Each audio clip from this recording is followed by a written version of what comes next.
This is Abnormal Entertainment.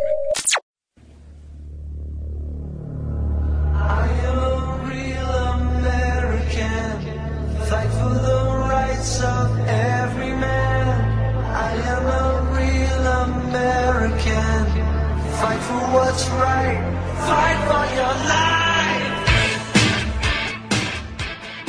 You're listening to the No Cry Zone, a progressive political podcast on the Abnormal Entertainment Network.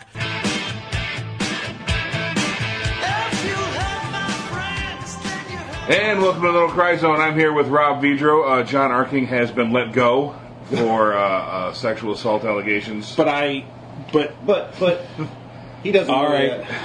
He doesn't remember them. He didn't do them. But we had to let go of somebody. It's all the rage, right? You know what? If we're going to be successful, I think it's just time. So today, of course, start the morning with the news of Matt Lauer let go overnight. And then this afternoon we hear Garrison Keillor. Now this is where I begin to go, and I've been full front saying this is a good thing to purge this Pervnado that we're talking about. You know, you hear about the Charlie Roses and the Kevin Spaceys and the allegations against them and the pervasiveness of it. You kind of go, yeah, get these guys out of here. Garrison Keillor, now, we haven't heard both sides, obviously. He made some statement that said, I don't think they know the full story. But they not only fired him, they're going to change the name of Prairie Home Companion. Talk about your Big Brother type of shit. Wow. I mean, they're going to go back and they're going to pull, so they're not going to run any of his previous shows as like, reruns or anything like that. Okay.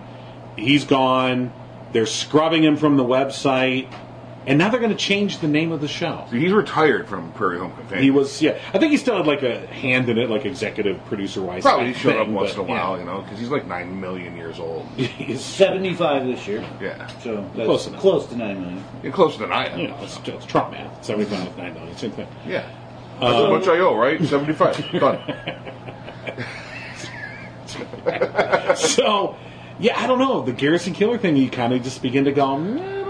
Now we'll see. There's been, pervs that have come out of nowhere before. Sure.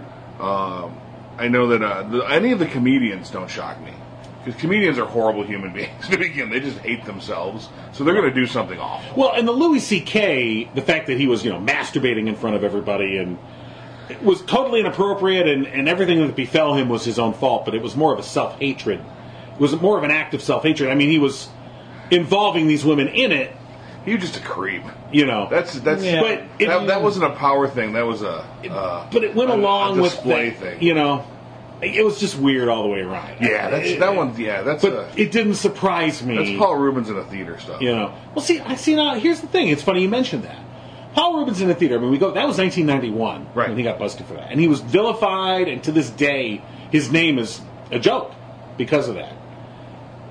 Really, what was he doing? He was in the proper place. Well, he's made mainstream comeback. I know, and he is, and good for him. His Broadway show, right? Yeah, on, absolutely. Gotham. But there were some lean years there for Paul. Oh yeah, Rubens. in the beginning, in like the early '90s. Yeah, I mean, but you think about it. He went to a adult theater, right, and masturbated, which shock. Well, that goes on here. I just thought that was the air freshener you used. I didn't realize. What air freshener is that? That's odd. Cream de menthe. That's right. Goat cheese in the ocean? Interesting. We should get this for the car, honey. It's called Cod and Spring. Fishmonger. Nice. This is...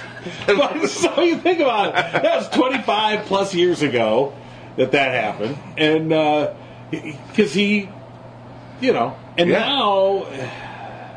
He's coming out of this like, hey, all I did was like twaddle myself. Well, I saw a meme this morning. It was a Brian Williams that said, hey, all I did was lie. Can I come back now? Right. Matt Lauer.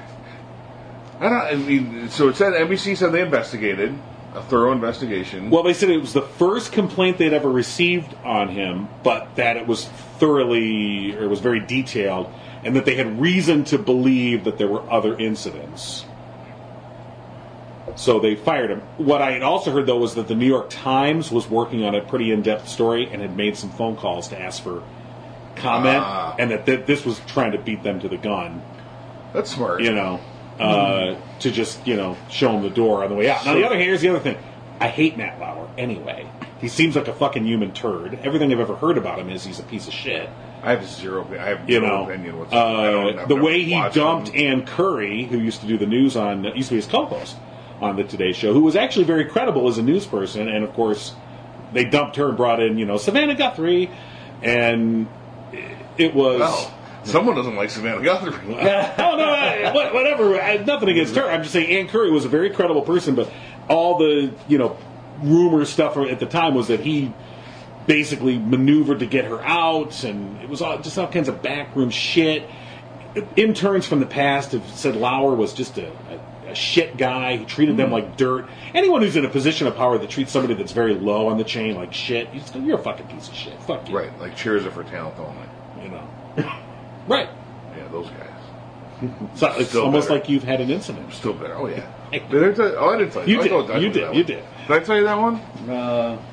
What's that? I was visiting the Rotten Tail set when they were shooting the movie, and there's a big, big crowd scene happening. Well, maybe the listeners haven't heard. Please tell. And there's a big crowd scene, and I was watching the crowd scene. I was the writer of the movie, so I was coming on. I was just visiting, and there was an empty chair that I wasn't even close to. Wasn't even close to sitting in. So a friend of mine and I were watching the scene happen, and a PA walked up with one of the stars and looked at me, and looked at the chair, and looked at me again, and said, "I'm sorry, chairs are for talent only." And she sat the actress down, and I had met the actress, so she knew who I was. And I'm like, I got nothing. You're right. I'm never going to sit again. It was horrifying and terrible and great all at the same time. Was she apologizing that she was going to sit someone down right in front of you? No. It was don't even think about putting your fat ass on this chair, loser. Gotcha. Because she needs it. Because she has a line. And she turned around and walked off set and tried to figure out who exactly that person is. No, who is David Hayes? She didn't figure that out. The name? Why would she know the name? No one even read it when they got there. So, but I digress. Pervnado and Matt Lauer. This Garrison Keillor thing, I don't know. Well, there's some more information on Garrison Keillor. So apparently, Minnesota Public Radio said that there are allegations of his inappropriate behavior with an individual who worked with them. They were notified of the allegations last month relating to his conduct while he was responsible for the production of A Prairie Home Companion. They then appointed a special group to oversee that, including the lawyer and the NPR board chair. They retained an outside law firm to conduct an independent investigation. Based on what we currently know, there are no similar allegations. The attorney leading the independent investigation has been conducting interviews and reviewing documents. The investigation is still ongoing. See, that's the part that you go, well, wait, why are you firing him? It's almost like they fired Matt Lauer. Let's shit can Garrison Keillor today and slip it in underneath. That right. He'll get in the tow. It's like following in the backdraft of a truck. Suddenly we don't have to pay any of the money to the Prairie Home Companion guy. Right. Well, this is so effective immediately. They will end distribution and broadcast of the Writer's Almanac and rebroadcasts of the Best of a Prairie Home Companion. Change the name of APM's weekly music and variety program hosted by Chris Thiel. That's the guy that hosts it now. And separate from the Pretty Good Goods online catalog and the prairiehome.org website. But so I go back to the investigation is still ongoing. It's still ongoing. This looks like a convenient way just to dump Garrison Keillor. It does seem like this is a very haphazard way to go about finding out the truth in a matter, is to dump it in the press first. And a lot of this, after Franken, his story hit and all the allegations there, it does seem like if you follow the Russian, they're jumping on board with this. They're liking this part of discourse in They America. probably have dirt on every human being, right? in this country. It's going to be this kind of a blackmail situation for many. Right. And Keillor, just for his work, so just to fill this in, says he was fired over, quote, a story I think is more interesting and more complicated than the version NPR heard. Right. So he's saying, well, hold on here. So this is where you begin to go, all right, now wait a minute. And look, if this turns out to be true, good riddance. You know, whatever befalls you, you had it coming. I'm not going to feel. I'm not going to cry. Well, is it he walked by and touched my butt? Was he? Like, did what? he inappropriately? That doesn't say. Well, we don't know. We don't know. We don't know the range or the details. You're right. This is like I go like Franken stupid choice with the picture, forced kiss, what have you. The second allegation at the photo op with hundreds of people. You know, some of this is jumping on, I think. And I think it really is the fact that it happens today with Keeler. Yeah. In the wake of Matt Lauer, it does feel like if Lauer hadn't been fired this morning, I don't know that we'd be talking about Garrison Keeler today. True. I think they might have still held on to it. I think that they Charlie Rose. I don't know. We can't make a case for Charlie Rose to Garrison Keeler, but Lauer, we could do that. People don't know he's a jerk. They just I don't know. There certainly is a media shakeup underway. I mean, John had a post about the local laws not needing to have real humans basically in place. You could pipe in your own content from they're changing we got net neutrality right. up for grabs right now. We've got the Koch brothers after Time magazine. Somebody just bought National Geographic. Who was that? Murdoch. Murdoch just bought that area, and it's Sinclair Broadcasting trying to get through to so many stations across the land. Is this just a means to an end? Is there a coup in the media right now that there's some dirty hands at work just laying out this stuff? There'd have to be an architect for a coup. Right. I think this is just pile-on fortuitous. It is like a societal wave. Right. Yeah. Like the Veritas Project. James O'Keefe got busted trying to sneak in and catch the WAPO and Roy Moore lie. Which is good for the Washington Post. Oh, yeah, they were right on top vet their sources, and they were right all over that shit, man. It's like, well, what'd you guys... Well, we followed her, duh. And she went back to her job at the Veritas Project. Duh. How dare you? Well, prove that she was there. That's her car. Oh, that's her walking out of the building. That's her talking to James O'Keefe. Yeah. I don't know. It's because they were surprised at the Washington Post. Right. Oh, they were. Yeah, they were very much. They weren't even surprised. They were kind of perturbed. Like, do you actually do this stuff? Yeah. Yes. And yes. And it's that same formula over and over again, David. I mean, Trump just now has claimed that it wasn't his voice on the Access Hollywood. Yeah. See, I think back to the birtherism. All of these things are meant to delude the real information. Right, and along those lines, see, I think the whole thing about the Access Hollywood is, I think he's laying the groundwork for further tapes that are coming. Yeah. So he can say, oh, well, see, they faked my voice there, so they faked it here. So I think that was part of that was that. But also, he tweeted out the other day about how he specifically picked out CNN International, was fake news and, shouldn't be believed or whatever. Almost immediately, I forgot what country. The Libyans and their slave trade. Yeah, Libyans. There was a whole thing going on in Libya about the slave trade, and CNNI had uncovered it, done some great reporting on it.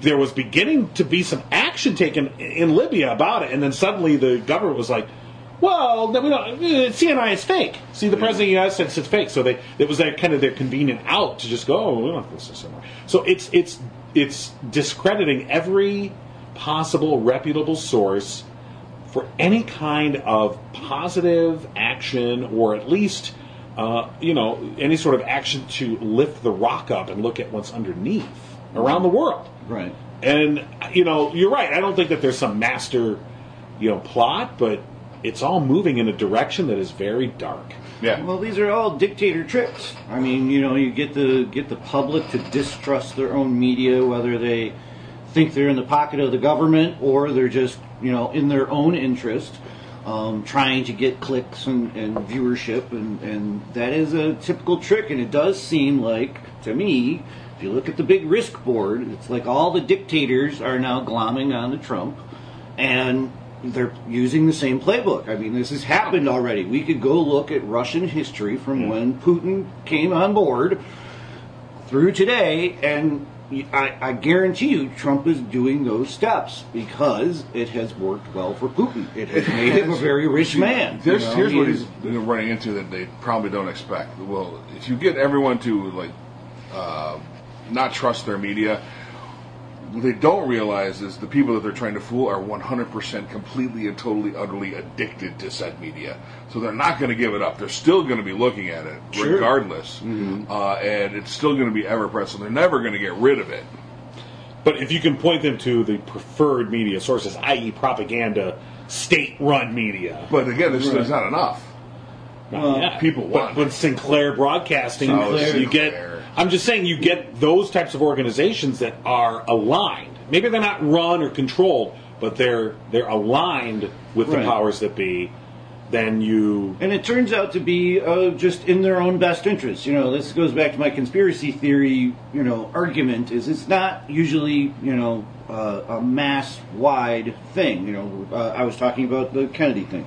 There were things along that line, like the changing of the route, the changing of the standing down of the Air Force Base nearby.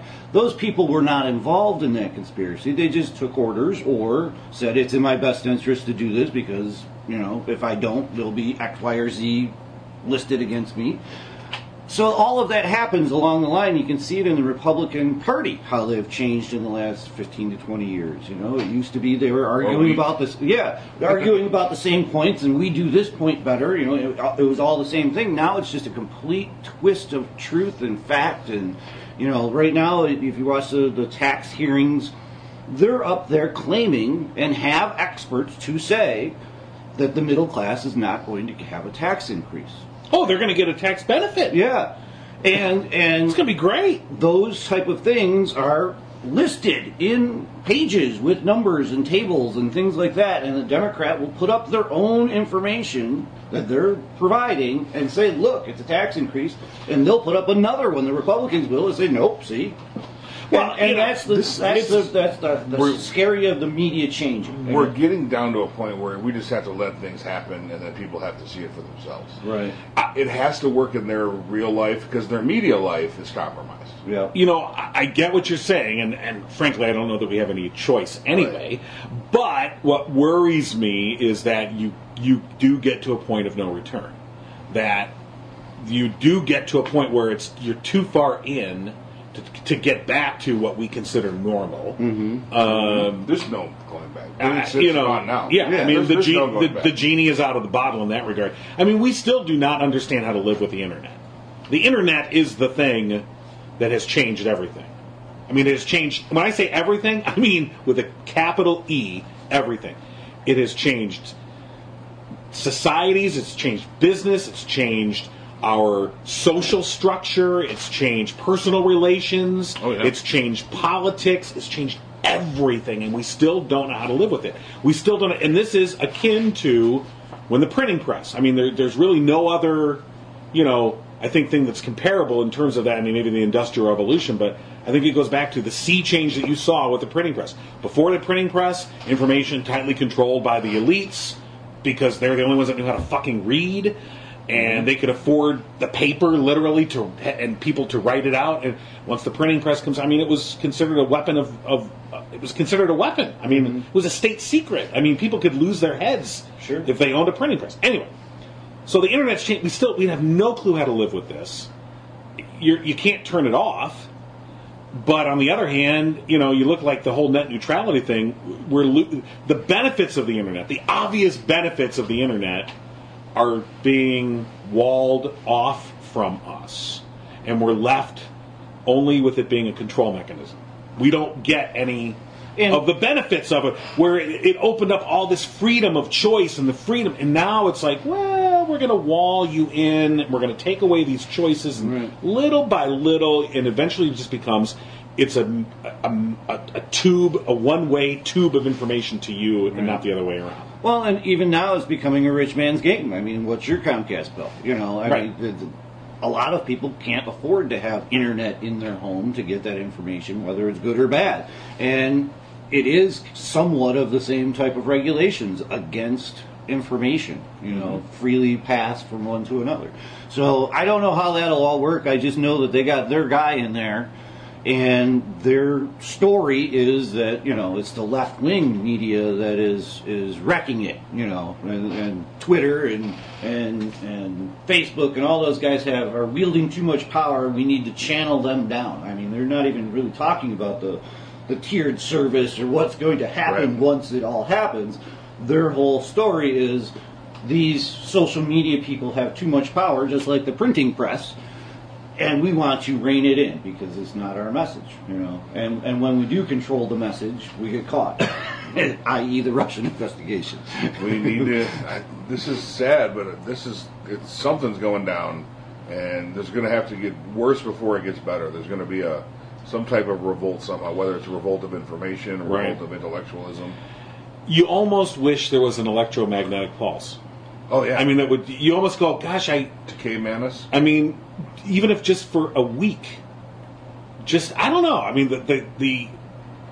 the wholesale. I mean, again, you talk about North Korea and getting into a war with North Korea, and we keep thinking in these conventional last war terms, which throughout history you've seen humans always make the mistake of fighting the last war and completely misunderstanding how the next war is going to occur, and asymmetrical warfare. The North Koreans have this hyper ability at internet sabotage, and I mean it's considered their units are considered the best in the world.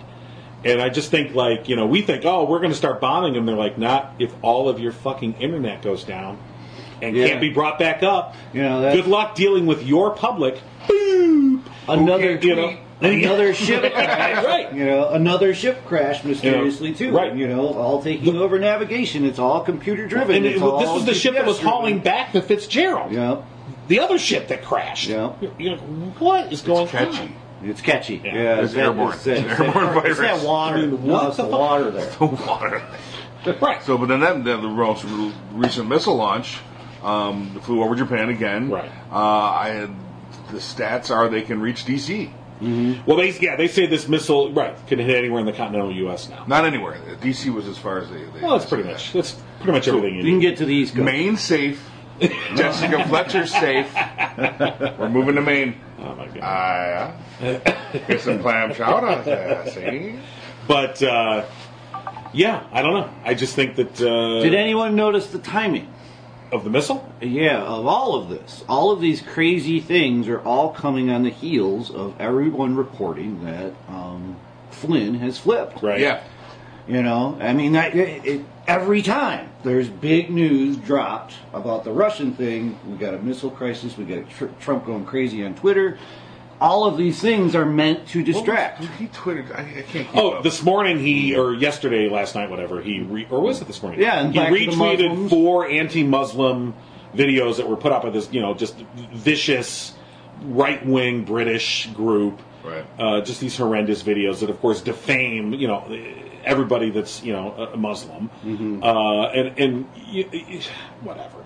Oh, and as if there's no videos of. Oh yeah, well, we'll get to that. I know that's what you. I was like, what did he do? Something stupid. It really is seeming like that he is just actually unhinged after that news. Don't you agree? I mean, he has gone one step even further than he normally does. It's almost like he would have a particular ethnic group in the Oval Office to honor them. And the First Nation is here. Screw that, I'm the First Nation. I'm surprised of course we're talking about the Navajo code talkers who were honored at the White House. And right. I'm surprised he didn't come out with war paint on, going, woo, with the Indian, give him a ceremonial Indian feather. Here you go, guys. He stood there with one tear and told them, and then pollution's bad. And then littered at their feet. He just threw some garbage down. Pick it up, Indian. I like Jay Silverheels. Yeah. He's my favorite Tonto. So he has him in there, and of course he takes this moment of all the moments to then go after the whole Elizabeth Warren Pocahontas thing. The way he puts things together, and this is the guy I would kill to have in my speech class for impromptu speeches. Yeah. All right, Donald, we need 3 minutes on lizards. Go. Right. Like, it would be amazing. Like, the connections. It would start with lizards, and it would end with, Hillary. Yeah. You just, what is sometimes you going can see on? that she's got two sets of eyelids, and the clear one's closed, Right. then the other ones come down over it. She's a lizard person. And then Sarah Huckabee Sanders, who is asked about it, the president using this defamatory, derogatory ethnic slur, the way he used it, and of course she's like, no, it's not. It's like, yes, it is. That woman. And then, of course, Don Jr. tweets out, well, Disney made $500 million off Pocahontas. How dare they? And you're like, no. Did you watch it? Fuck. Context. He knows all about context. Oh, my God. But you got to get the Trumpelstiltskins out there like, well, Disney did it, so it's good. Yeah. So it's okay to use the word Pocahontas. No, it's how it was used, the way it was used. And, of course, this all goes back to Elizabeth Warren, this this lie that Elizabeth Warren claimed she had a Native American heritage in order to gain status while she was going to, college, even though it's been proven, multiple investigations have shown she did not gain any status. She marked on her student forms white, did not put herself down for any kind of minority treatment. This whole thing, she said that, she had been told that she had Native American heritage in her family and that she had done this and she had mentioned it in regards to being able to add a recipe to a cookbook. I mean, really, honestly. Mm-hmm. But, so that's where that all originates from. And now he feels just complete comfort and ease to just throw this out there, no matter how many times people tell him, no, you can't. That is a slur. And you go, well, and people just, but really, I had somebody ask me, why is that a slur? I don't understand. And you're like, really? So it'd be like literally calling a rabbi, hey, Jewy Jewstein, Yeah. or some guy walking up, hey, sitting bull. Or naming your football team the Washington Redskins. Can you imagine the stupidity of that? Yeah. There's a lot. We got a lot of that here. There's lots of stupidity. But the Pocahontas thing, that pissed me off. Yes, of course. Elizabeth Warren, that pissed me off. Hosting the Navajo Code Talkers, there's maybe 4 left alive. Right. Really did a huge service for the United States during World War II. Under the portrait of Andrew fucking Jackson, the man responsible for the Trail of Tears. And God! Yeah. That was not there before. Yeah. He moved it in. He moved it in. And that's what makes all of this seem like distraction, like suspect distraction. You don't go this Looney Tunes. Right. No. Just you for no don't reason. go this Looney Well, Tunes. I don't know, man. This guy... so you ever see pictures of his house before the presidency? The gilded gold awfulness? Sure. This is before he was a president, before he even decided to be a president. The guy was an ass from day one. He's an ass on day 360, whatever we're at. But my point, David, is he got to be that ass through this same playbook of distraction, changing the story. I mean, when who was it? One of his mistresses. He had like a year-long battle, and he claimed that she did all kinds of awful things. Every one of them turned out to be false, but it didn't matter because he took over the cycle that day. Right. Because it was bad news about him. So this isn't a Putin playbook thing. It's not a dictatorship playbook thing. It's a jackass playbook thing. It's a disingenuous business douchebag playbook, which we're being applied to right now. And I think it just does us. If we mistake it for a despot, then we're going to lose the intent of it. And the intent of it is just for his own self-aggrandizement. There's no other agenda but more money and more things for him. That's the agenda for him. Everyone else around him sees that they can use this to get their stuff out of it. So the insidious is like he didn't pick any of those federal judges. But then he's stocking the play. He doesn't know any. No. This is the first clue. But he's thinking, who should I put here? These 4 people right here, sir. All right, them. Them those. Come on, give me a Big Mac. And I do think that his interviews with some of those attorneys that he's doing right now, that's so against the norm. that is just him interjecting himself into the process. Like it's being done without him on that level there. The judges, we got all these judges lined up, all you gotta do is put them in. And he's saying, no, I'm the boss, I gotta meet these people. Yeah, see if they're loyal. I don't doubt that you're wrong, and in fact I think that makes a lot of sense what you just said. Yeah. And yet the agenda moves forward. But it's not his agenda. Right. But that's why I said the agenda. There's an agenda. Yeah.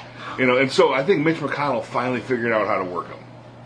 Maybe. I think so. I think they finally came to this. Wait, we've been trying to use political things on him. What? Someone dust off the carrot and the stick, please. And look, he follows it. It's working. It's like when you give your kid the most expensive toy for Christmas and he plays with the fucking box. Mm-hmm. This is the guy. This is what they just finally figured out. Just give him the box. Just give him the box. You're president. I'm president. What do you want to do today, president? Presidential things. Okay, you go do that, sign this, and then you get to go be president all over the world this week. Do I get KFC? You bet. You gotcha. What about that chocolate cake I like? All you want. Yeah. Really? We'll fly you to Germany for the German chocolate cake. I don't want no Nazi cake. Wait, I like Nazis. It's white chocolate, right? It's white chocolate Nazi cake. Triple white chocolate Nazi cake. Okay. Yeah, nonetheless. But part of this, part of this agenda, though. So, for instance, the Consumer Financial Protection Bureau. Yeah. This whole thing about who's Mulvaney. in charge. He puts Mulvaney as budget director, and even though the rules show that the outgoing director gets to name the interim director until a confirmation takes place, so Trump immediately just jumps that whole procedure, puts Mulvaney in charge. So today, Mulvaney announces he is a hiring freeze at the agency, and he's halted any new regulations which go in. Of course, it's because they want to kill this. They want to kill this in its tracks. Yeah, Consumer Protection Agency is anti-Trump. And exactly anything to help consumers. I mean, in their mind, consumers. I think it translates into chumps, Rubes. Mm-hmm. Rubes. Right. You're a consumer. You're a rube. You're just an idiot. Yeah. And so you're an idiot. Why should we protect you? I think the thing we should be most afraid of is Betsy DeVos giving Trump University state school status. Can it be far behind? Would Anything be far Trump behind? State be hilarious to go Did there? he close that? Oh yeah, Yeah. Well, he I was just wondering if it was still going after the suit. It was closed for him. John and bankruptcy. Gotcha. this weekend saw the DVD real estate course for sale at a place. How much did the guy want for it? $50. Yeah, no. I mean, I could get that on eBay for like 73 cents now. So many people had them. Right. But, yeah. So, going to your point, David, someone's talking to Trump, and he's that easily manipulated. Yes. Is it not Americans? I mean, you hear reports about the Chinese now wanting to be the one superpower in the world, and then you have Tillerson taking all our diplomats away. I've got got oil deals in Russia that can't go through without sanctions being lost, and the sanction department has been canceled. This is the one Trump, I think, policy plan that he wants. America only. He calls it America first. But there's an America, so this is pre-World War II. So he's giving it up to those guys? Yeah, why? Why should we? No, we don't have any place in the world. We're the best. We don't need to deal with nobody else. And that's it's a perversion of American exceptionalism. So what it's taking is this pre-World War II sort of notion of America's place in the world, where we stand alone, we're the giant, we're neutral, we're unperturbed with anything. Of course, we get into World War II and do a lot of work over the succeeding 50 years or so to become the world power. And that means that we give money and aid, and our fingers are everywhere. So he's seeing money and aid, and his crowds are cheering that they want a wall and they want to be insulated and they want no one but us. And that's all he's responding to. Tillerson is saying, yes, that's a great plan, knowing full well that his companies are going to get the bids and the jobs anyway. If China goes to single world power, they're going to buy their oil from us through him. He's eliminating any competition. It is dastardly, but it's because they have the clown prince. Right, and that's the my only way point that's is, manipulative. I'm trying to bring that out. Is like Yeah. it might not be Americans telling him what. Oh to do. no, there's any number. It's Americans that are telling him, Yeah. but their orders are coming from all around. Right. Yeah. Oh, This just in about Garrison Keillor. oh, did he? It's changing by the minute. Please tell me he didn't touch anybody. Okay, he has put out a statement. It says, I put my hand on a woman's bare back. I meant to pat her back after she told me about her unhappiness, and her shirt was open, and my hand went up it about 6 inches. She recoiled. I apologized. I sent her an email of apology later. She replied she had forgiven me and not to think about it. We were friends. We continued to be friends right up until her lawyer called. End of statement. All right. Interesting. That, Well, I mean, it goes. Didn't mean to delete your thought, but but I'm sure he's got all of these, or he wouldn't mention them. yeah. The emails, Yeah. the apologies. But this goes back to the why are Bandwagon. investigation ongoing? Why not suspend? Why fire and scrub? Why not say we're looking into allegations against Garrison Keillor? We're putting him on temporary hiatus. Why even do that? This harkens back to the Comey letter. I mean, I agree with you, but to go all the way to you're fired and we're scrubbing you as if you never existed. I mean, wouldn't an interim step just simply be kind of like a cop in a shooting? You know, all right, we're putting you on desk duty till we Is this a determine what competition happened here. Or is this we have to outreact people now? Yeah, Is it, I'm beginning to wonder. Al Franken apologized. Oh shit! Well, we got to fire Matt Lauer. Oh shit! We got to fire and scrub Garrison Keillor from existence. Go back in time and erase him. You know, what's next? Lake will be gone. That's so terrible. You're welcome. Thank you. Damn Baptists. I love that show. Yeah. I was hoping they'd let me take over, but it'd have a distinctly different I take think on it things. would. Anyway, so There's a serial killer in Lake Wobegon for like 40 years, never caught. see now I might tune back in. Making accidents. Okay. Well, I guess I want to know where all these are coming from. Right? That's my big. I think thing. we're It's going like for. I think we have officially hit the money grab status. Garrison Keillor sounds I like don't the know, money it's grab beginning. status. It's beginning to draw some questionable. I think Al Franken was the money grab status, or the fun But status. okay, here's the thing. I would be with you on that, but he apologized, and maybe he did it too quick. Maybe he Yeah. should have been more like Keillor and said, "Now hold on here." Well, but he was quick to apologize Yeah. and say, "Yep, I acted inappropriately." Well, look, once you do that and you don't dispute the allegations, there's not much that can be done other than okay, it's an admission. It's a de Right. facto Yep. admission that you did this. Well, all right. So, but see now what it's been played into. It's so nebulous too. It's like no one knows exactly what he did because he's already ended it with the person, his accuser. So she's disappeared, basically. What's left is innuendo Right. and some new person here. I don't know, Conyers too. There's all that. Right. Well, and there have been rumors about Conyers for years anyway, but so that didn't surprise me much. But Why don't we retroactively take care of some of these things, like Justice? What's his name? Thomas. oh Yeah. god. Let's retroactively. Well, it's handle interesting some of that this you stuff. mentioned that because I was just listening. I think it was on NPR. They were talking about how in the Thomas hearings in 91, 92, how that was a whole Nita Hill thing came up, and how that was a sea change in America's comprehension or understanding of sexual harassment. Prior to that, it was fairly not understood at all. Yeah. I mean, it was Dabney Coleman in 9 to 5 was their envisioning of like that sexual harassment, this overt, just ridiculous caricature of what it was, not something that was subtle yet pervasive and ongoing and increasing. Most women could have told you. Exactly. But Anita Hill was the first time when there really was this sort of an awakening. Although at the time, interestingly enough, most of the public opinion polls did not believe her.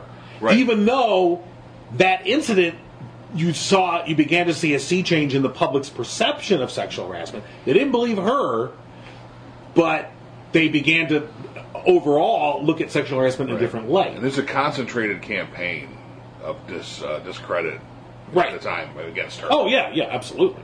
Yeah, she was the first Swift boat. Yeah. There was a HBO show, and I can't remember the name. It was an HBO movie about that whole, episode. It was really good. I can't remember the name. It was really, really good, though, and it kind of did look at that whole issue and how, it was really looking bad for Thomas. Yeah. And that he kind of pulled that one out of the fire at the last minute, but that some forces came along and helped him. Oh yeah, because they needed him. Because they needed him. Yeah, Yeah. they wanted him, and and they got him. So and then like everyone's calling like the right to reopen the Slick Willie stuff. Like, go ahead, let's open up everything from the beginning of time. Yeah, sooner or later. But it does seem like a bit of an hypocrisy. You do have it admitted. I mean, didn't he actually admit in those hearings that those things did happen with Anita Hill? No, he never admitted. No, he denied them. He denied He them. said he was being. And the thing that turned it, by the way, was phrase where he said, "This is the modern day lynching of a black man. This is how you lynch a black man in the modern day. You completely discredit him." Well, that is the playbook now is discredit any political foe. I mean, really, that is both sides do that game, and it's at a certain point it does become weary. Is both sides are doing it, yet that's not really the reason. They're not doing it out of the goodness of their heart. They're doing it for political points. They're doing it to change someone's mind on a individual due to the political nature of it. If they were on their team, and they want to just kind of like the Roy Moore thing, if it's on their team, they're going to, turn a blind eye. Mm-hmm. That didn't happen. It happens on both sides. I mean, you got people covering for Conyers for years. I mean, there's been stories forever from that guy. Oh, there's Congress in general. There's right. But here's the thing: journalists and entertainers don't get the free pass. Politicians do. Mm-hmm. Yep. And if Franken gets shut down, it's because he was an entertainer. Maybe. Right. Because Roy Moore seems to be playing pass. it right. Even if he did do it, I don't like it. I think that's a power play, and it's improperly using your status in life to. If it was wield over a female. Again, if it was. Once again, you don't see this happening with men, except for with Trump and him shoving that one guy out of the way at the G20 or no, you do see that. I mean, Kevin Spacey. Yeah, true. You see it happening with men all the time. You see, I've seen women take advantage of men. Dawson's Creek kid as a power play many times. Just came out too. But no one's going to believe them. So it really doesn't. There's the reverse of this. But if we're talking, again, back to Franken, it's a USO tour. It's an entertainment tour. It's if you've ever been on a movie set or in the backstage of a play, it is lewd from all corners. Oh, there's yeah. So, I mean, what wasn't taken a picture of? Well, and Tweeden was an ardent Trump supporter, by the way. I mean, there's a didn't know picture. that. There's a picture of her wearing a shirt that says "Trump can grab my pussy" and a big arrow pointing down. And why don't we see more of that? You kind of wonder. Now, I still look. I just say, once you apologize, right, you're out. I'm sorry, you're done. I can no longer help you. You're on your own at that point. I mean, you're on your own in general. You're on your own. Period. Right, but I'm just saying in terms of. So if he apologizes for the picture, which I'm sure he did. Or whatever, or I don't remember the wording of his apology, but if you felt blah blah blah, then I apologize for that. I don't want anyone to feel that way. Right. Again, we're still like DT. The rest of the world's missing context, and I'm talking like Roy Moore context. As awful as that is, what was legal at the time there at the time. But the Roy Moore. Okay, so here's the interesting. I mean, when you look at the interesting timeline of events, so. The Weinstein scandal is what really blew this open. I think it's Bill O'Reilly and Ailes started it, and then Weinstein good was point. natural. Okay, so you can go back. I mean, and even Trump winning the White House. If Trump wins the White House, after grabbing some. So all right, so Trump win. All right, let's go even farther. You're right. Good point. So Trump wins despite 16 women accusing him of sexual assault, multiple lawsuits. a lot of these women having a very similar story. There being evidence in terms of his divorce filings about how he treated women. So despite all that, no problem, you're the president. Here you go. So he wins the White House. And immediately, I mean, the reaction is interesting. You know, immediately you have the Women's March, you know, the day after his inauguration, you know, where there's this immediate reaction by women of anger that this guy has been elevated to the presidency despite all this.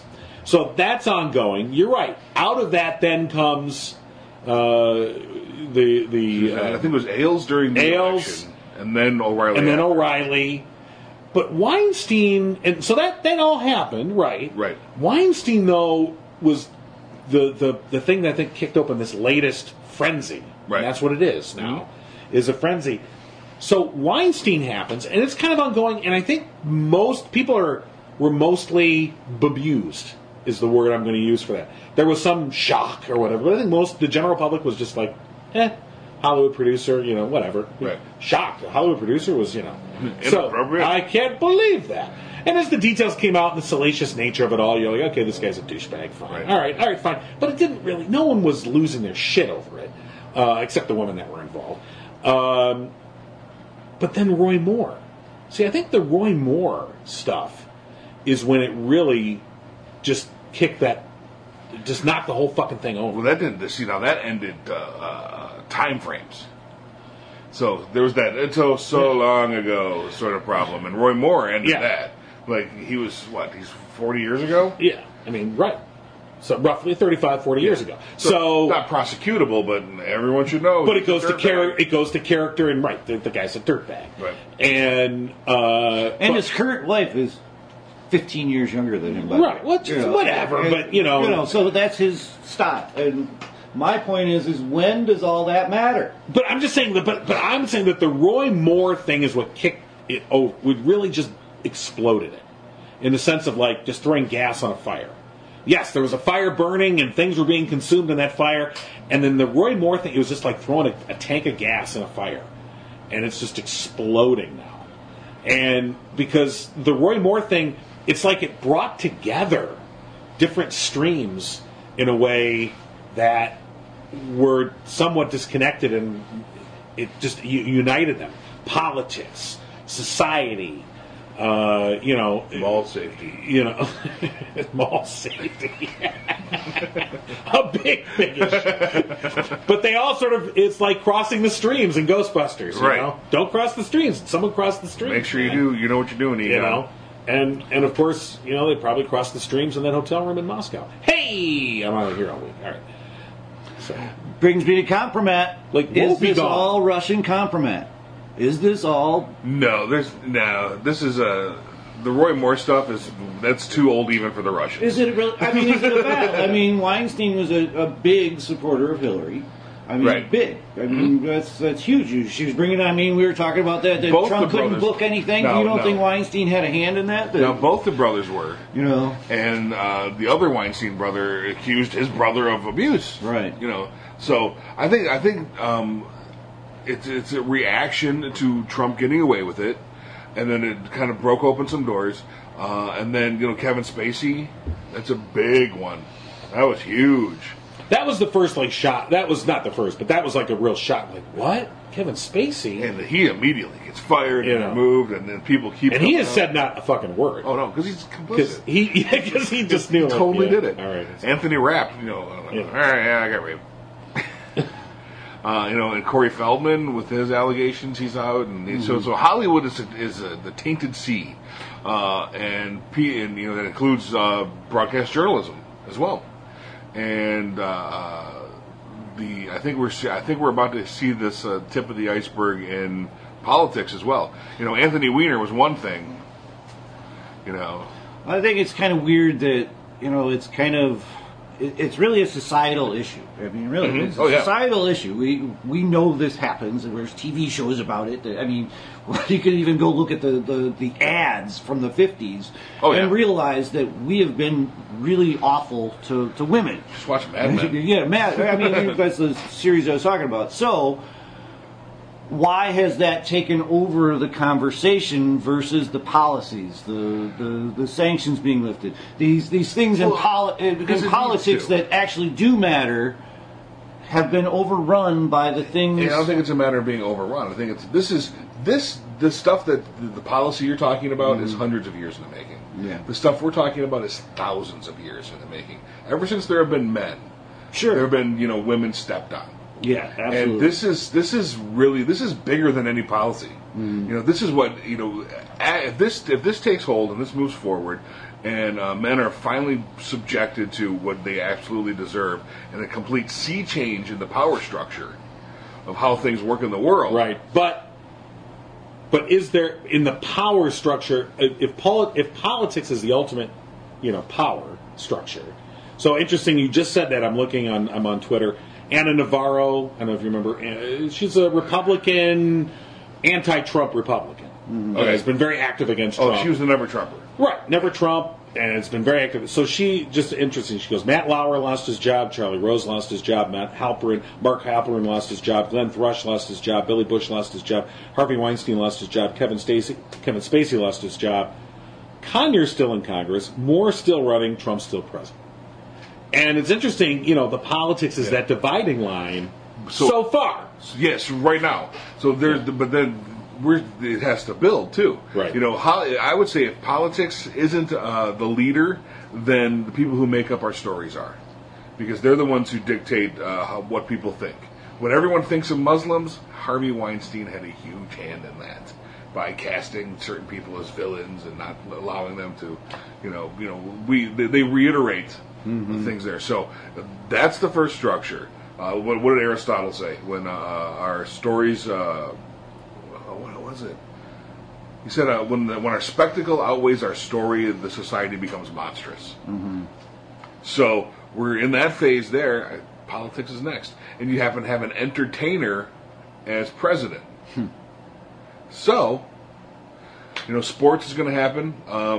That's going to come down. That's largely, I think Billie Jean King put a big step forward in that regard as far as sports are concerned. But women's sports, look at all of the gymnasts coming out against their doctor. Yeah, he pled guilty. He certainly did. That Nasser guy, what a jerk that guy. Well, that guy. So we're looking at this. This is a slowly building sea change. I think if we're going to look at a root cause of it, it's Trump getting elected.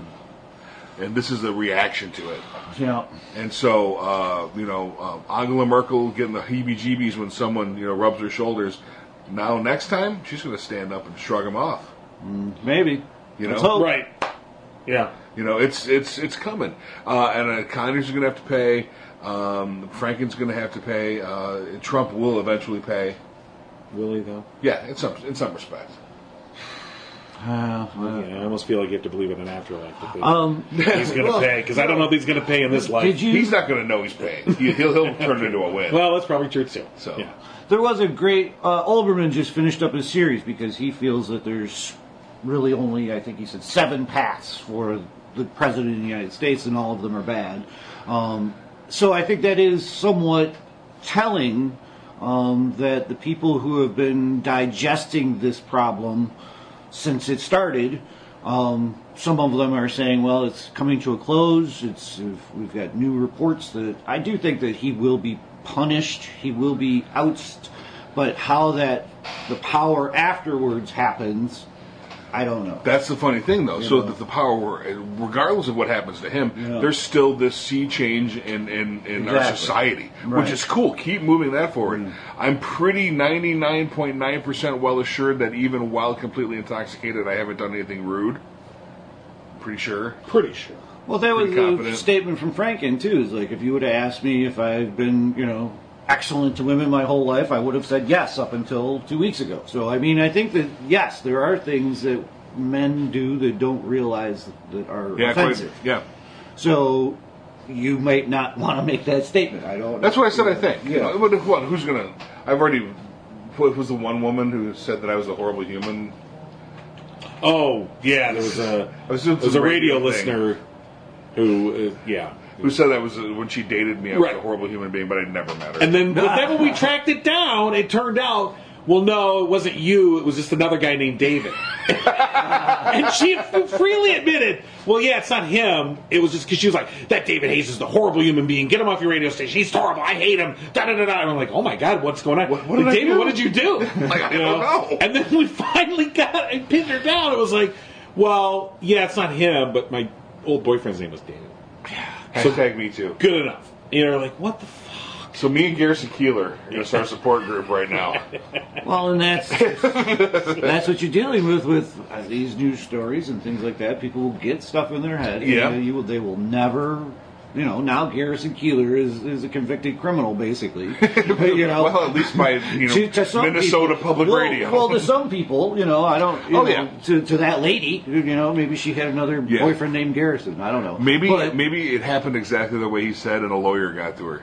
Right, Or she called a lawyer like, "Hey, everyone's making money now." And yeah, I was thinking about just all the interviews. I mean, couldn't you just do an interview circuit for 2 weeks and then drop your case and come out a lot richer? Yeah. Oh yeah, totally. So this goes way back. I mean, I think personally, I think Tyson was railroaded in his case. Once again, you got to go back to if it's. Well, let's circle intent. the wagon. Let's keep the focus. Well, here, I think right? you've got to be I'm just taking it back. involved. I think there does have to be intent. And I would like to. The Tyson case is weird. I know, but okay. In this new sea change, I'm too old now, but I would like to ask all the women. But it's relevant now. We went all the way back to like Clarence Thomas. Yeah, but Mike Tyson. He's not a nice person. No. Well, maybe he's now. I don't know. I mean, yeah, it could be. I don't know that was pre-face tattoo. Yeah. Well, Wow. face tattoos don't help. He was big then. Kind of weird. But He's in The Hangover now. well, a few years ago, That's good. You were never in The Hangover. I've had a hangover. Yesterday. I'm gonna have one tomorrow. Trying to edit this show. Yeah. So anyway, I would like to make a call. Make a call out to all the women. If you're going to be empowered in this new generation, start asking men out. Don't wait for men to ask you out. Take charge of that whole situation. I think if that were a sea change, if women were the ones seeking out their own mates instead of waiting for some guy to sweep them off their feet or waiting for someone to make contact with them, Well, a lot of power could be. I think a lot of women have even they've leapfrogged over that and they go, I don't need a mate. Yeah. I don't need a guy. Right. I mean, if they have the maternal instinct, well, I don't need a guy. I need some sperm, but I don't need a guy to necessarily. I mean, you've got a whole. You don't even need a guy doctor. I mean, right. So there are many women out there who are of that, mind and opinion that who needs a man. Well, I think if they were not playing the lottery on it and went out to find a woman or find a mate on their own terms, they would come up with better mates and they would teach better children, and it'd be a generational thing. And I think that is kind of the last bastion of a woman waiting for a man to ask them out, of basically serfdom and kingdoms and things like that. Oh yeah, It's still pervasive in our culture that a woman is considered slutty if she is kind of on the prowl like that. Well, but then we have to look at religion too, because then a lot of this is dealing with there's a religious tenet that many people ascribe to, that's the preferred behavior, that is the behavior of women. Right. So my wife was watching Family Feud for some ungodly reason, and one of the questions on this was like 3 days ago was, what do you on a first date? What do you want this person to be wearing when you show up? Pick them up, and there's all the stupid answers like nothing, lingerie, and I'm just like, wait, no one said a T-shirt that says I'll pay half. Mm-hmm. That's all I wanted to see. It's like I'll pay half. Yep, there's a lot of hidden little cultural norms that probably don't need to be here if we're going to give women equality. So that's what I once again, I'm too old. This is a generational thing. Teach your sons and daughters to teach your son. I am. You're not too old. Well, I'm teaching, but it's too old for me to look for that woman. So like, Dad, why didn't you do this? Well, son, when I was a kid, my dad said just take the first one that looks at you sober and doesn't throw up. Thanks, Dad. You got it, Dad. Good job. And so I did. And then get off her before she suffocates. That's what my dad said. Colleen, not what I did. My dad left the last one out. John is like... Actually, I left the room. He was probably still talking. All right, I'm on it, Dad. But wait, that's all right. I got it. Done. So why did Dad want me to bring a gun on this date? For protection? All right. All right. I don't know how dangerous this is going to be. Well, I still think... you know, we've been having more of these moments. We've been doing this show for 2 years, and there's been rare times when we're all just talked out. It's Pervnado, man. And we didn't even get a chance to this talk is about... 2 shows in a row. Where shows. multiple times we're like, I don't know what to say. It's 2 shows of this topic. this awfulness. And it's well, just- the good part of... Well, there's lots of good There's things. potential good. We're supposed I to be mean- a politics show. This And this is now the new politics. It is. This is how politics is run. Yeah, and it's kind of scary. I mean, it has been for a long time, and probably many people have been swept under the rug a long time and need to come out. But No, they are. and now they are. There's nothing stopping But them. once again, I do think that the country is at a standstill on some of the things that need to happen, and they have Well, they don't their want attention. it. And So- they have their attention on this, which is a very important thing. But there's a major tax bill going through, and it's Right. all for the rich. And there's Oh, that's going to kill me. This tax bill the is Protection literally gonna Bureau is destroy me. being gutted. The It's- diplomats are being gutted. The country Right. is at a loss right now for many things. And yes, sexual harassment is a huge issue, and we shouldn't be electing predators to the Congress. But the news media does seem to Well, look. stray us away from the things that exactly. Today is a perfect example. You know. The President of the United States retweeted videos from a right-wing nationalist anti-Muslim group. He, in a way, I mean, it's been condemned by the British Prime Minister. Mm-hmm. It's been condemned. I mean, a conservative, his technical ally, politically speaking, our ally, internationally speaking, have condemned this. There's talk now in Britain of, and there has been for a while, but this is the latest to say, we don't want this guy here. We don't want him to visit. Stay away. We don't want you here. You are toxic. And yet, that is lost underneath Matt Lauer being fired. That was, woo, woo, woo. And I'm in the media. I fell right into it. I mean, it's a big story. I'm not trying to say it's not newsworthy, but oftentimes it is. We are left without the. We're left with we're basically the keys are jangled in front of our eyes, and we miss what goes underneath. So, for instance, the other day, Pocahontas, despicable, ridiculous, and yet in a reverse, and I posted about this that same day. Basically, it had come out. The New York Times had done an analysis where they had. I'm trying to look for it right now. Yes.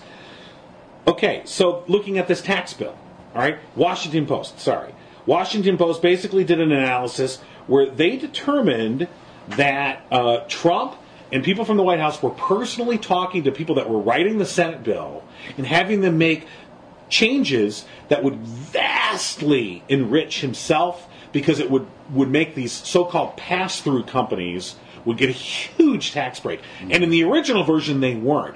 And it's such it's arcane technical language that's happening, and most people, it goes right over people's heads. So Trump was personally intervening, his White House was personally intervening to have the bill specifically altered in minor technical ways that would totally enrich him. Mm-hmm. And even though we have not seen his tax returns, because he won't show them, a letter that was provided last year when remember they had that big press conference right after the election. indicated that most of his companies were these pass-through companies. So we know. So this came out the same day. It was lost in the Pocahontas thing. And so if you're Trump, to go to what you were saying, David, and you too, Rob. So if you're Trump, this is good for you. Sure, people are screaming and yelling about Pocahontas. You don't give a shit. It feeds your base. They love it. Mm-hmm. And most people miss the big, which could have been and didn't. It was completely just gone in the cycle. And to me, you want to talk about corruption. That's outright fucking corrupt. This guy makes Warren Harding look like a fucking amateur. And if you know anything about presidential corruption, Harding's right up there. He's up there. And but are we looking at the media through these rosy-colored glasses? We did it 30 years ago. Would there have been a big to-do about this, or would yes?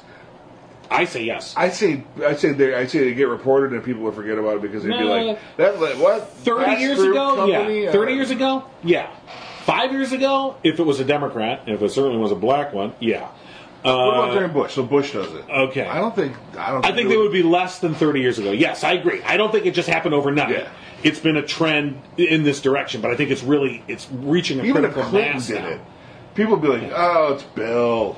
But it's reaching a critical mass. Yes. And that we're completely missing the things that we need to be. Because look, the Senate, that bill, here's the deal.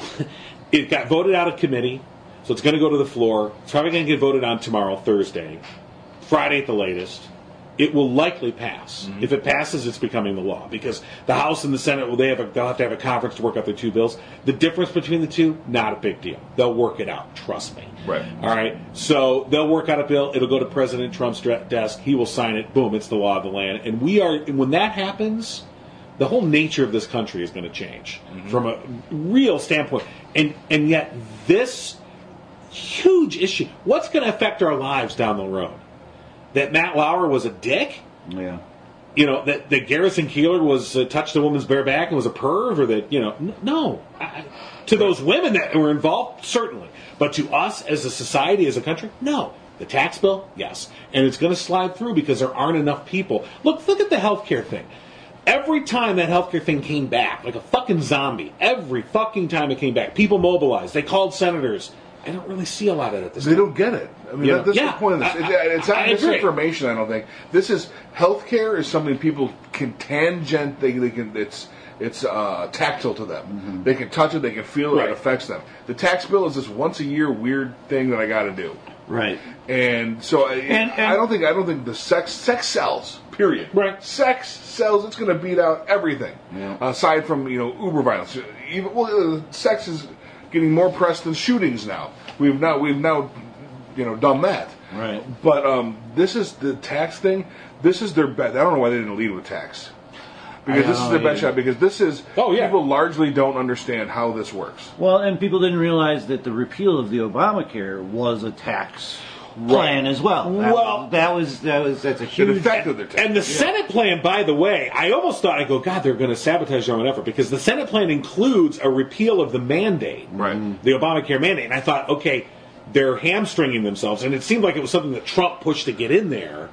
And at first, I thought, they're going to get, but I guess they are throwing enough goodies out there, which, look, that's as old as the White House. That's politics. You can't blame that on Trump. That's been done by Republicans and Democrats from time immemorial. You throw out the goodies to get your votes.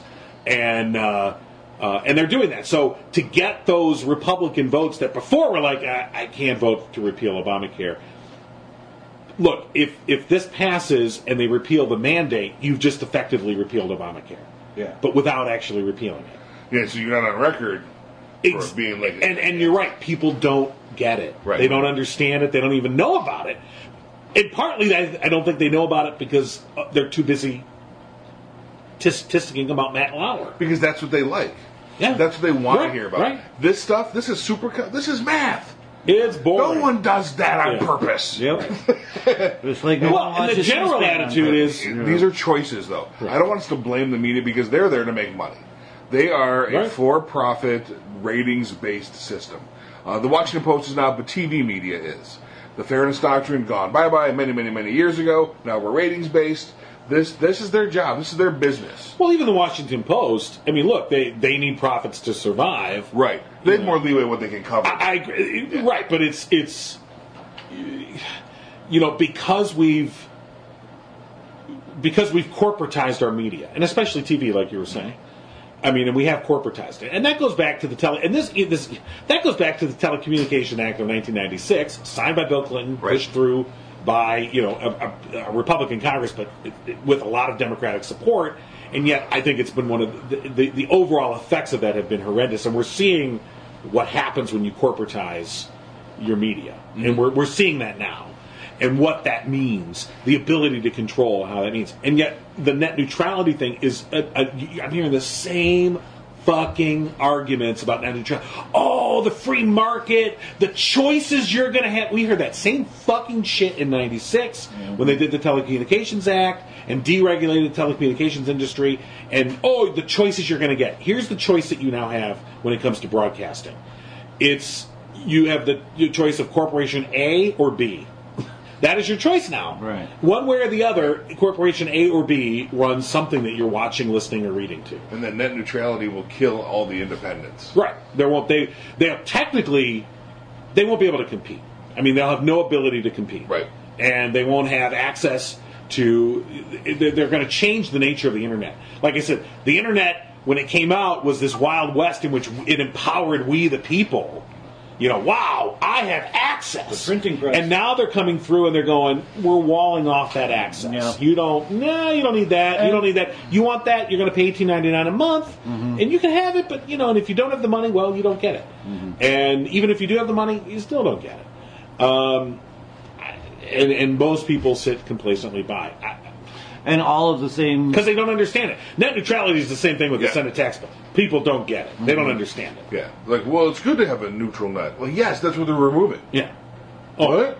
I thought it was for. I thought people were for this. No. You're right. That's a great point. Yeah. If you ask people like, are you for or against net neutrality? I'm against it? For? No, well, so you want this? Well, no, I'm for it then. Oh. Make it neutral. I'm taking sides. Yeah. I mean, they're gonna cableize the right. That's what I tell people when someone asks me about it. Like, essentially, this is how it's going to work. You're going to have a gold tier, a silver tier, or a platinum tier.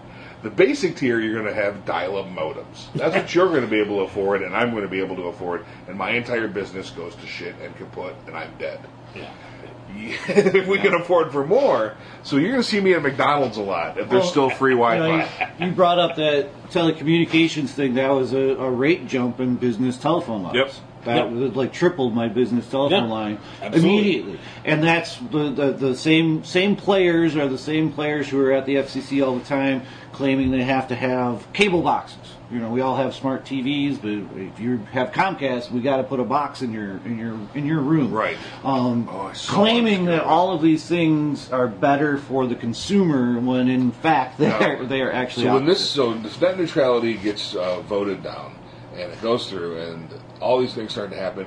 You want to know what's going to happen? There's going to be a massive sea change when someone's Netflix. Yeah. It slows down incredibly. Yep. And they can't get Stranger Things Season 3. Yeah. Holy shit, is this place going to explode? You are so right.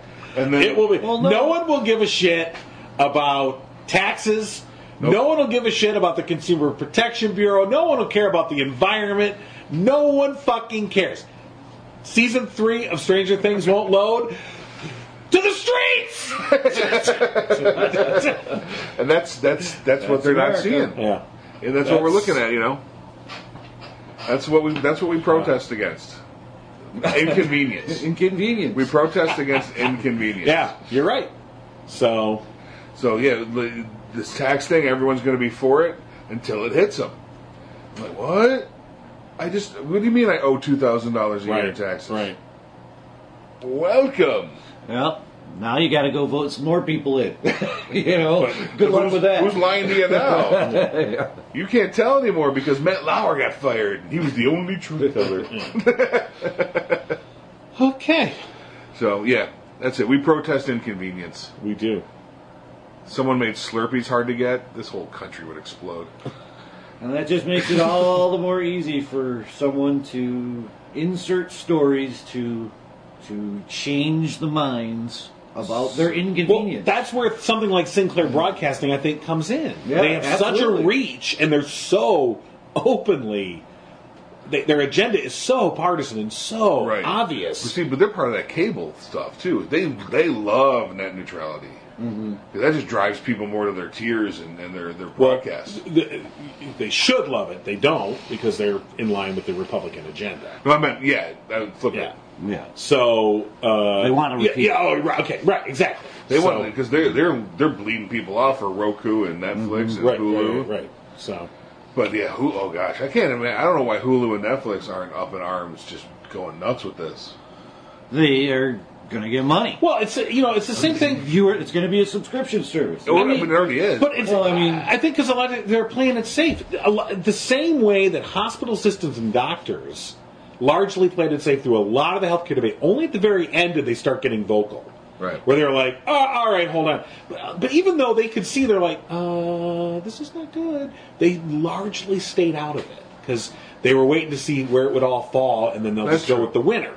And yet, only until it was clear that it was going to go in a bad way, and that they finally get vocal. And I think it had a lot to do with at least keeping it from being repealed so far.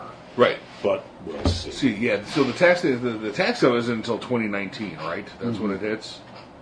No. Or it'd be the next tax year. I think my understand. I mean, I don't know. My understanding was, which is just based on my own bullshit, is which is usually most of my understanding. If they pass it this year, it applies to the taxes you file in April. Yeah. I'm dead. And really, That's why they're in a rush to pass it. And all of the things that will be an inconvenience are held off for a few years. It really doesn't hit like one of the things was an entrepreneur. Well proven studies that it's the small businesses that really drive the middle class and drive towns and cities. It's the small businesses. They bring in a Walmart. Studies done, drives out the small businesses, Right. and the economy falters. So they know that's a fact.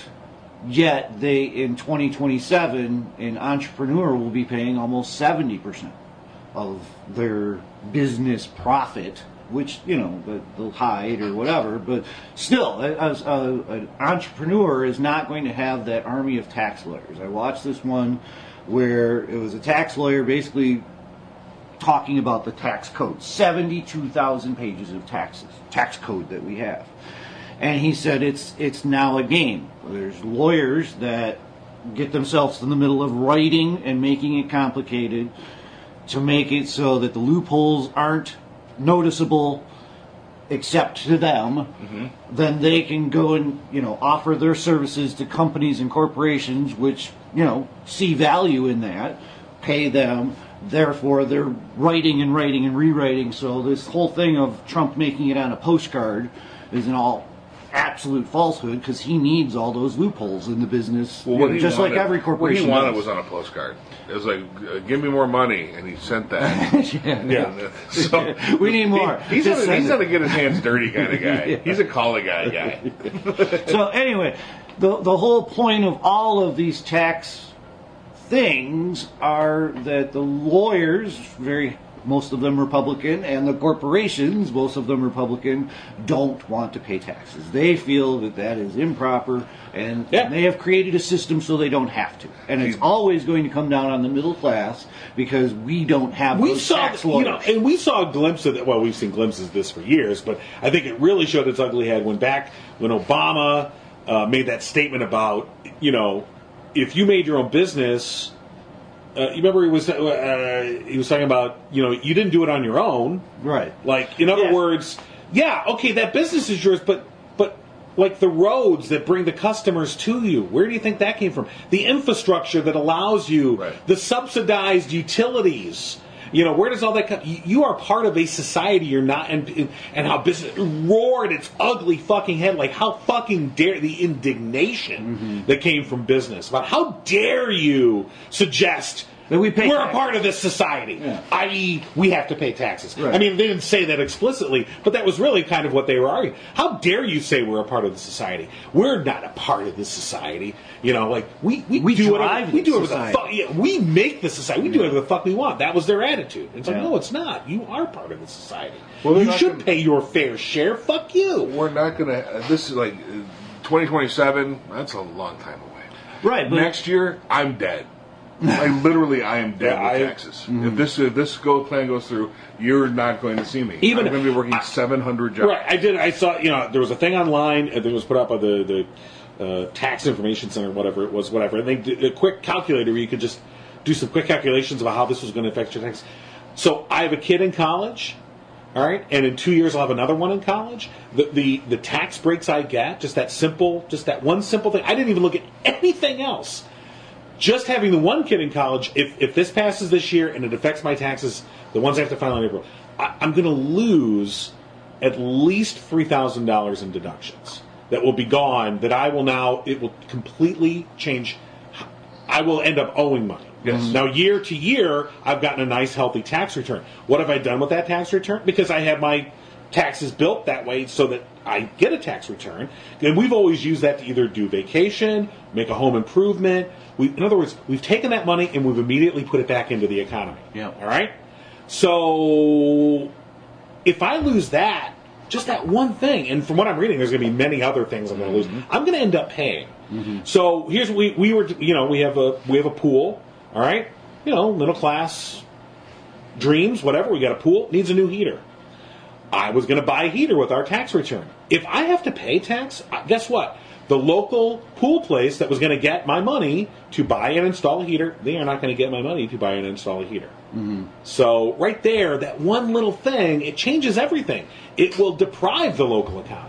I will no longer have that money that I was able to immediately put. It's not like, come on. I didn't take that money and say, well, I'm going to put this into my retirement account because that is the smart and wise thing to do. No, fuck that. You spend it. You fucking spend that money and you put it right back into the economy. Now, if you're a fucking rich motherfucker, billionaire, yeah, John's going blue. Uh-oh. If you're a billionaire or a multimillionaire, what are you going to do with that extra money? You start another company. You are not going to spend it. You're not going to spend it on the economy. You're not going to put it out You're not there. even going to hire new people. It's ridiculous. Yeah. You're not going to if notice. anything, you're going to Exactly. invest it more into the stock market, which drives You're right. the other economy. Exactly. You're right. Which It's drives that Wall exactly. Street economy versus And you're not the even, Main Street If economy. you're the billionaire, you don't even know it's there. Right. Someone else is investing that for you at this point. Right.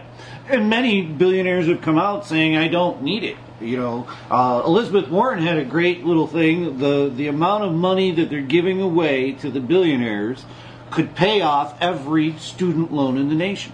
I keep saying that over and over to my Republican friends. Is it's all about asset allocation. We have a certain amount of things. We have a GDP, and they always want to grow the GDP to pay for the crap. The tax write-offs to the billionaires. That's their whole argument: is we're going to grow it so that it doesn't create a deficit. Well, if it does create a deficit, who's writing off that deficit? Who's writing off those loans? That's China. So we're handing this power away to give to billionaires who are not going to, supplement Main Street. They're going to supplement Wall Street. And what happens to Main Street without? These are billions of dollars that are not going to be in our economy once this hits. How is that really going to trickle down to these? Main Street? I'm really happy about is John finished his basement with a tax return a couple years ago, and so that's where I'm moving my family in next year. I will set to clear some space for you. Like if net neutrality, if that goes down, and this tax plan hits, consider me a resident of your home because this is going to be bad, awful news for me. Incredibly awful. Yeah. news. I'm glad we got to this topic. Right, and It really is. I was gonna continue it next week.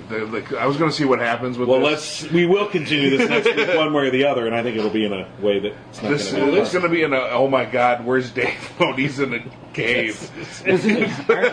Aren't they scrambling to get the votes for the Senate this Well, look, week? they can only lose 2 votes. Right, and they lost one.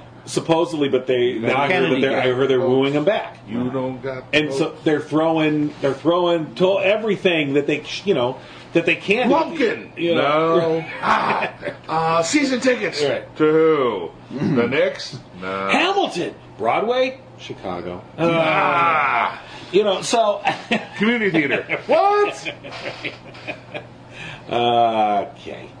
So there is the thing I would like people to really consider when they vote each time. Not I do want them to consider the sexual harassment, but I want them to consider politics, where these guys have been playing all their life. Yeah. It really is for their whole political life. I mean, maybe Orrin Hatch, maybe a couple others. We don't really have too many old guys that were there before the craziness started. After, in the Bush era. They're all old guys. McCain. Are they? Well, I mean, they're 20. Yeah, I guess 20 years. Lindsey Graham. But anyway. I mean, when you're 60 and you're a senator, you're the whippersnapper kid. Yeah. I mean, they expect you to wear a beanie with a fucking propeller on it. Bernie. Yeah, I guess there are quite a few of them on that side. We got a lot of new ones on the Democratic side, though, don't we? I mean, Well, we're about to. yeah, We'll we're see. about to. It all depends on they're all going to be pee-pee touchers now. That's But great. the point is, there's an overall arching story above what the media portrays, and Well, that's what I'm trying to get at for people to dig for that. What is There look at it as always a has silent been. movie. Go president to president, go man to man. I don't care what you do, but You want people to go against their natural inclination to watch sex and violence and just think for a minute. well, no, do both. They're not mutually exclusive. They're not mutually exclusive. You can watch both. Currently, our news broadcasts are Michael Bay movies when they could be Martin Scorsese movies until both of them are pee-pee touchers at some point. Right. And then we got it. Wow. Back to this. I'm trying to put it in word terms that people I don't understand. know. I appreciate it. But again, it all comes back to politics has corrupted everything.